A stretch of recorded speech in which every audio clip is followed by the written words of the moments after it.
Hey there, I'm Evgenia Baikova, business mindset strategist, Clifton Strengths expert, and founder of Fulfillment Coaching and Consulting. And I work with women who left corporate or traditional careers to build service-based businesses that actually feel good and make money without recreating the burnout they walked away from.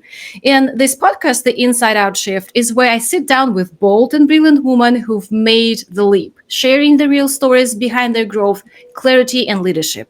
If you are building something on your own, or hope this conversation reminds you that you are not alone, and that is possible to do it your own way.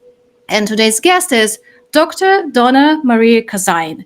And Dr. Cozine spent over 25 years in education, serving as everything from classroom teacher to superintendent. And in 2013, she founded Renaissance Academy Charter School of the Arts, a joyful, arts-rich school that now serves over 500 students with a wait list every year. Can you imagine that?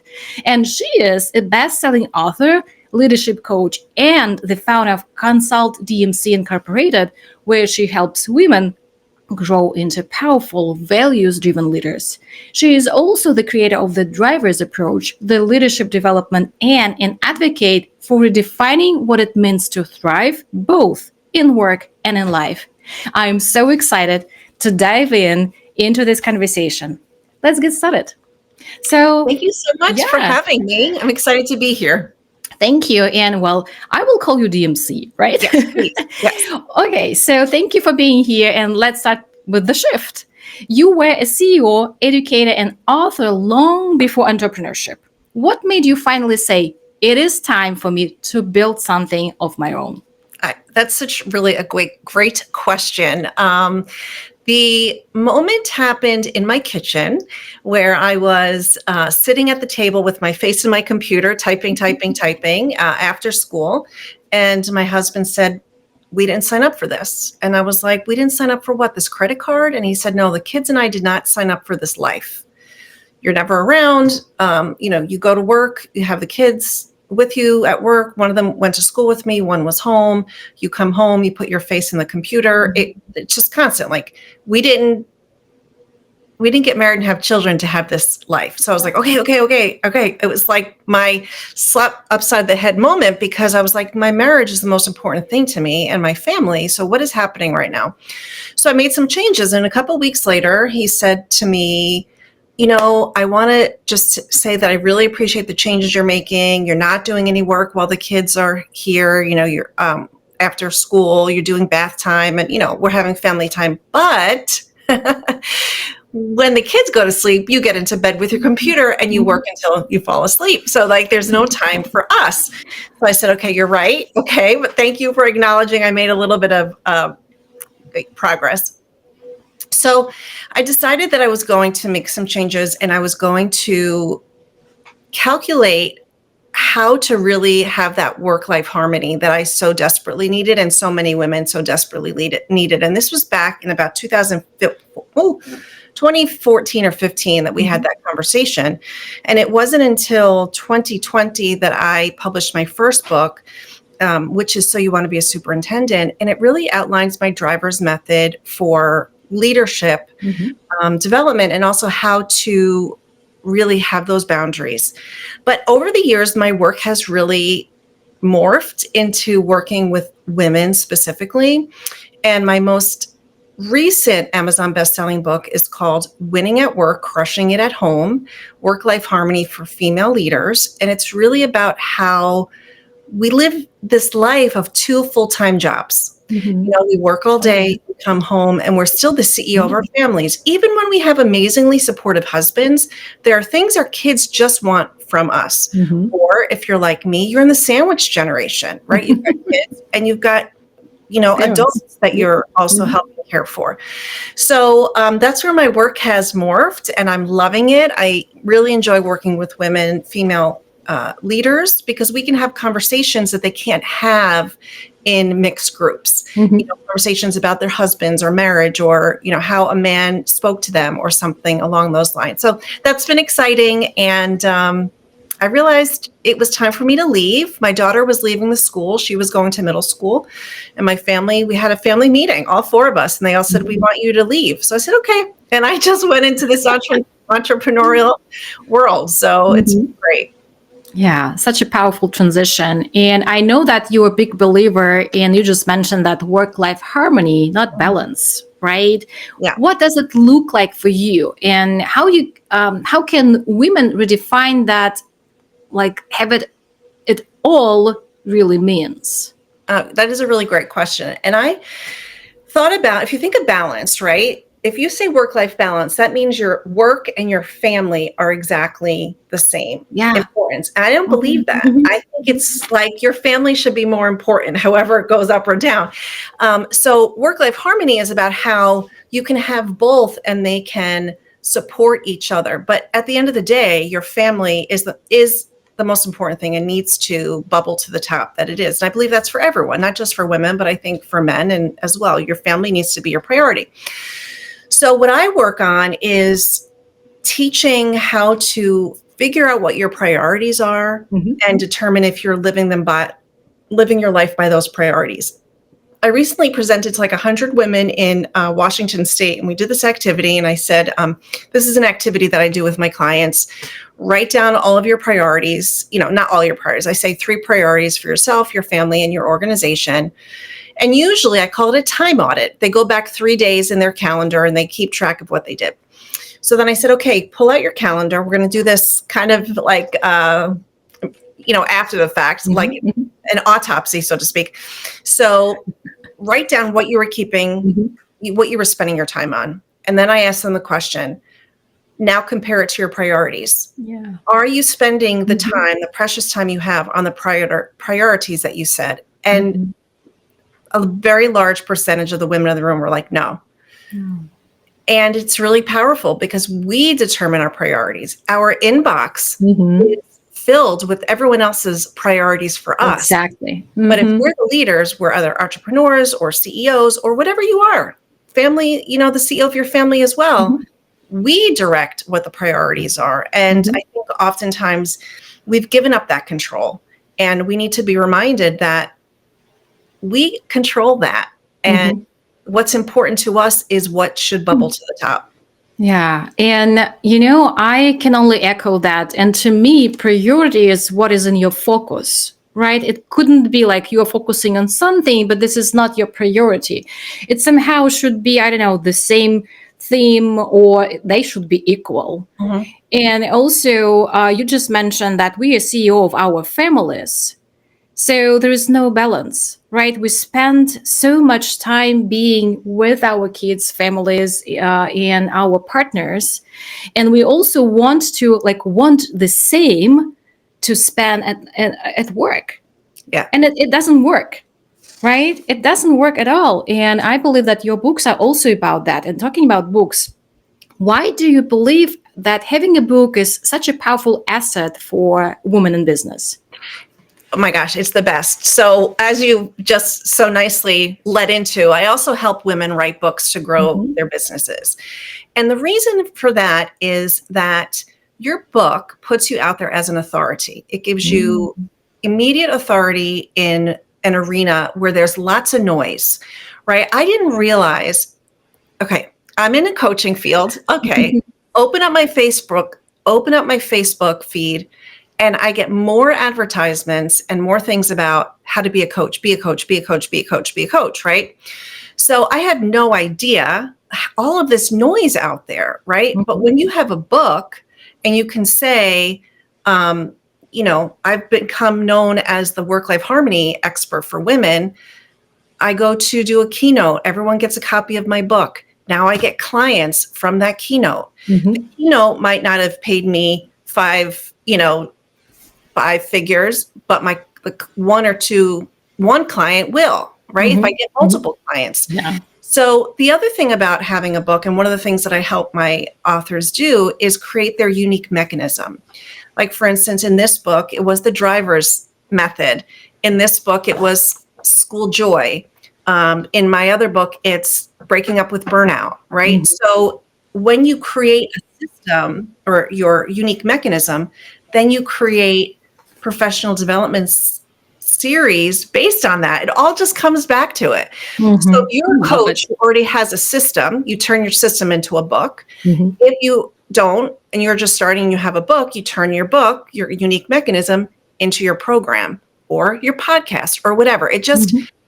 It is just such an amazing business asset. And we also self-publish. And the reason we do that through Amazon is that you control your book. Mhm. If I want to go and let's say, here's an example. Anybody today who contacts you or me, however you put it in the liner notes, I'll send them a free digital copy of my most recent Amazon best-selling book. I own it. I can do Mhm. that. Mhm. Mhm. But if I worked with a traditional publisher, I wouldn't be able to do that. So it really is a Mhm. business asset that Mhm. I own and I can use and give away at Yeah. my discretion. Mm-hmm. Yeah, it's a kind of a scaling tool or scaling instrument, right? And I like how you put all that together. Like, if you have a system, if you have a framework that you are preaching or teaching, you can write a book out of that, and then you can use it by being a keynote speaker, creating workshops, working with your clients and customers, working with individuals and teams, and I don't know what else is possible, like podcasts, right? Yeah. All the things. Ooh, I love that. Yeah, it's a kind of a next level of Yeah. marketing. Yeah. And what makes my system different is, first of all, I always consider myself a boutique company. It's you get me, right? It's you get Yeah. me, you see me, you meet me, you get me. And we get these books written in 3 days or less. So this How is this possible? I know it is. And everyone has done it, and the books are really, really good. So you can create a book about this length, about 135 pages in 3 days. If you want a much like a 200-page book and you keep going, it's going to be longer. But most of my clients finish their manuscript in 3 days. Just this weekend, I finished with a woman who has been wanting to write her book for 7 years. I said, 7 years you've been thinking about this. She had notes in a Google Doc. I met with her one-on-one. I always do that first. I would meet with you one-on-one and say, let's just hear about what you want to write about. Yeah. And we wind up outlining the whole book so that when they get there for the writing intensive, they're writing in flow.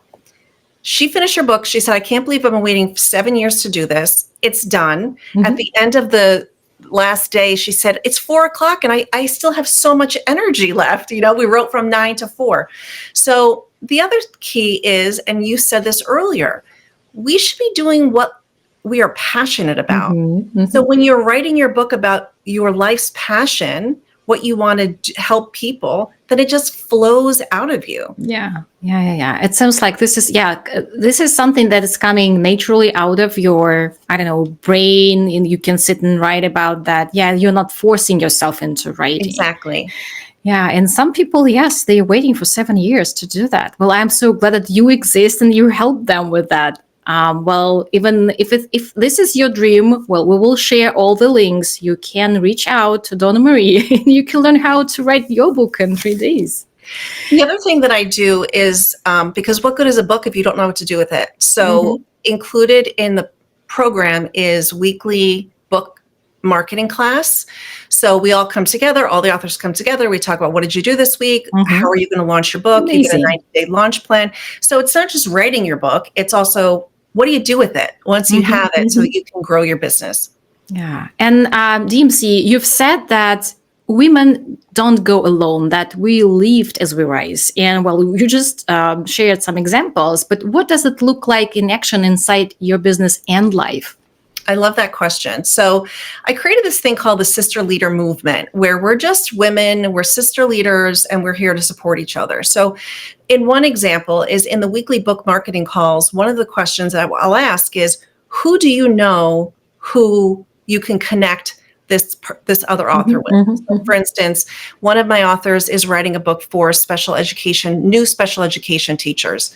Well, I've got 3 other women in the group that are all educators. Who do they know that they can introduce her to? I have someone who wrote on leading with a disability. Well, we're all CEOs. Yeah. Who can we connect these people to? So it's about, like you said, lifting as we rise, supporting each other, and realizing that when one wins, we all win, right? We have the power to help each other out. It doesn't have to be about competition. It can be about collaboration. And that's different. I just had a conversation today in the morning, and we talk about the difference on about like females or females for females, women for women organizations, and the mixed one, and you can feel the difference, and you just nailed it, right? So we are helping others, and this is something that we do naturally. And this is something that is, I don't know, we can't help not doing that thing. And you witnessed a lot of growth, both in yourself and in others. And I'm just wondering, what's been the most meaningful transformation you've seen, either personally or through your mentorship? Oh, I love that question. Whew. Oh my gosh, there's just so many. I think one theme is women claiming who they are and being unapologetically themselves. A lot of times we are chameleons as women. We go into the room, we sense it out, like, okay, am I going to be the really assertive Donna Marie? Am I going to be the laid back Donna Marie? Am I going to be, but really being who you are and walking into a room, being unapologetic about it, right? I mean, I tend to be loud. I have my opinions, but I'm also very loving, and I'm going to support anybody. Like, if you are somebody that I can help, I'm going to help you, right? So I think it's about leaders becoming unapologetically themselves. And then the other piece is in this book writing. It has been amazing to hear women who are like, I've really wanted to do this for so many years, and I can't believe it's out there. One of our authors, Tanya Peterson, she presented at a conference I did last summer, and we just got in each other's orbits. And she said she's been trying to write this book for 6 years. She said, 6 years. She said, I sat down over 6 years, at least 56 times, and I have never been able to write this book. Oh. And she wrote it with me in literally 2 days. 2 days. So it's really about having a process. And that's the thing. It's not that you can't write a book. You need to know the process. And I have a book that's in my Google Docs from 2014. I didn't know how to do it either, until I worked with a book coach, and she helped me. Although that took 3 months to write. This book took 3 months to write and publish. I just do it a lot faster because I've honed in my method, and the women who work with me don't want to wait 3 months. They want their books out. So, like, for instance, Tanya's book came out in June, and she wrote with me in April. Within 2 months, she has her book in her hand. That's amazing. Amazing. Well, that's amazing. And I'm just interested if you are using any AI to help you with writing, because there are so many conversations. Is it ethical? Is it not ethical? And how to use that so that you are not violating anything? I'm so glad you asked that question, because I actually put something in the back of the book. It says about the Sister Leader Press, and it says, in this world where many books are created by AI, this is 100% the author's work. I mean, just like anyone else, we'll ask AI questions like, I want to write about all of these things. Could you help me put it together in a framework or a unique mechanism? But we do not use ChatGPT to write. As a matter of fact, I found that people who think they want to use ChatGPT, it takes them longer. Yeah. Yes. Because you want to tweak it, you want to change it. It uses the words that you actually never use. Yeah. But what I do encourage my women to do once the book is done is, for instance, someone asked one of my authors to write an article. I said, take one of your chapters, put it into ChatGPT, ask ChatGPT to just regenerate it with all of your own words, read it, and then, because it's a new resource, it's not the same thing. Or you could just say, this is an excerpt from my book. But that's all part of it, right? Using that book, when you own your own book, you can use it in so many ways and reuse it and over and over again. Yeah. And let's wrap by talking about what success really looks like. What does a thriving business mean to you? Not just, in numbers, money, I don't know, some results, but in energy, freedom, or impact. I want to talk about that specifically about money, because I think this is really important. I am in a group with 6 women, and we call ourselves the Best Business Babes. Oh, I love it. And one of my friends in that group is bringing in 100K months. And I said, I don't want to work that hard. I'm 51 years old. I've been there, done that. Like, that's not my goal. My goal is not to be at 1.2 million. Like, my goal is to help 5 women a month write a book. Like I capture it that way, right? For me, it's not about a monetary, it's about projects that I feel are worth my energy and my time and to get in there. And by really keeping the number short, 5, under, I think 1 month I had 6 in the very beginning, but definitely under 10, but 5 is my sweet spot. I can feel good about what I'm doing. I feel good that I'm contributing to my family, and I'm just happy. But that's my entrepreneurial journey. That's different from somebody else's. Of course. Someone else might say, hey, listen, I was making $750,000 in a Fortune 500 company. I need to replace that. Go for it. You can do that. Absolutely do that as a female entrepreneur these days. You can. It's just the level of work you need and want to put into it has to do that, right? So I think it was Peter Drucker said, every organization is perfectly, maybe it wasn't him, but he restated this. Every organization is perfectly organized, I can't think of a better word, to get the results that it does.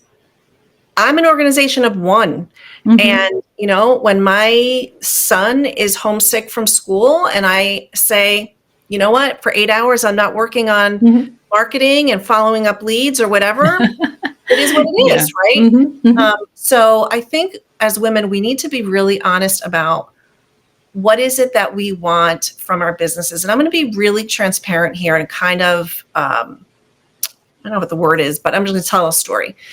I've always linked my worth with my amount of money I bring home. Always. And it was in previous relationships, in my marriage, whatever. And my husband said to me, because he is an entrepreneur and we also have some real estate. He said to me, I don't care if you don't bring home any money. Right. And I was like, what? How could that be? My value has always been, right? And my sister said to me, your value right now is what you're providing to your family. You're present for your children like you've never been able to be before. You know, my son had lots of medical issues this year. There were lots of doctors. I didn't have to, you know what I mean? Like, we are not our paychecks is what I'm trying to say. Right. And I think a lot of women, I think we talked about this before. Yes, we talk about that. It's like a precondition. Oh, I don't know. What is this? It's like we have to. Right. If you used to. Yeah. Like if you're not bringing what you used to, you're like nothing in this world. Right. But you know what? When I used to bring home that money, I also brought home a lot of stress, a lot of illness, a lot of sniping at my family because I was exhausted all the time. Yeah. So there's a price for that too, right? You're right. It's like, you know, you were paid to be like that. Yes. Oh my God. But I will say that, you know, consistent 6 figures is fine. You know, low 6 figures. I mean, I'm not up there making 500,000, but you know, I'm making enough to pay my VA and my book designer and, you know, really be present and love what I'm doing. Yes. And I think that that's the key, being present, right? This is the most important thing that we need to remember, because when you are not present, you are not here for them, and you cannot talk about the harmony or balance, you name it, right? You're just not here. And I also believe in presence, because when you are present for your family, you are present for yourself, right? You cannot separate that presence. You are present in this world, and when you can feel yourself, you can do such a wonderful thing like writing books in 3 days, right? Yeah. You can get creative. You can get so many different other ideas and topics, or even unique mechanism, like you were saying, or systems or frameworks that you were not able to do before because you were somewhere else, like you were working on some project that actually you never finished because, someone could tell you, well, I don't need that anymore, for example, or something like that. Yeah, this is such a powerful conversation, and thank you for that. And well, I have a last fun question for you. If your business had a theme song right now, what would it be? Oh, if my business had a theme song, what would it be? This girl is on fire. Mhm. That one, I think. Yeah, I love it. Yeah, I love that song, and it just makes me feel good. I feel good about what I'm doing. I think that one. And there's another song. It's called "She Ready." I can't remember the name, but that one I love too, because it speaks to my clients. Like, they're ready. My clients are ready to claim who they are, to claim their brilliance, to claim, what they can do, to create your book, to create their book. I still do executive coaching, by the way, as well. And any of my executive coaching, my 1-year executive coaching clients, they also write their books as part of their program. So it's just a lot of fun. It all comes together. I like it. I like that you are bringing fun into your work, and you're not just, you are spreading that. And I can feel it. I can sense that. And I cannot imagine how wonderful it is to work with you. So, Dr. Cozine, thank you so much for sharing your story, your insights, your wisdom, your mission with us today. From leadership to books to building something on your own terms, this conversation is such a reminder that growth isn't just about what you do. It's about who you become in the process. And if this episode inspired you, don't keep it to yourself. Follow the show, hit like, share it with your friends, or leave a quick review. Every bit of love helps these stories reach more women who need to hear them. And if you are building your own version of success and want support or coaching or write a book, we will share all the links below so that you can learn more. And until next time, keep leading with courage and joy. You've got this. Thank you.